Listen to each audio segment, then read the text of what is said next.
வட இந்தியாவில் நாட்டின் தலைவன் தன்னை சிங்கம் என்று அழைத்துக் கொள்ளும் வழக்கம் இன்றும் இருக்கிறது.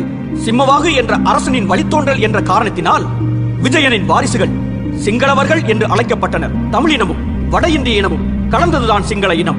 ஈழத்திலிருந்த தமிழும் இந்தியர்கள் பேசி வந்த பிராகிருதமும் கலந்ததுதான் சிங்கள மொழி. விஜயன் வருகை புரிந்த காலத்தில் பௌத்தம் ஒரு பெரிய மதமாக பரவியிருக்கவில்லை.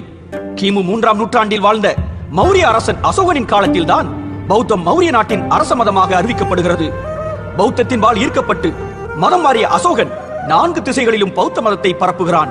இதன் மூலமாக பௌத்தம் ஈழத்தீவிற்கு கொண்டு வரப்படுகிறது. தமிழர்களுக்கும் சிங்களவர்களுக்கும் இடையே ஒருபோதும் மதச்சண்டைகள் எழுந்ததில்லை. ஈழத்தீவில் ஆட்சி அதிகாரத்திற்கு மட்டுமே இரு இனங்களுக்கு இடையில் அவ்வப்போது போர்கள் நடந்துள்ளன. கிமு 205ஆம் ஆண்டு முதல் கிமு 161ஆம் ஆண்டு வரை ஈழத்தை ஆண்டு வந்தவன் சோழ அரசன் எல்லாளன் ஆவான்.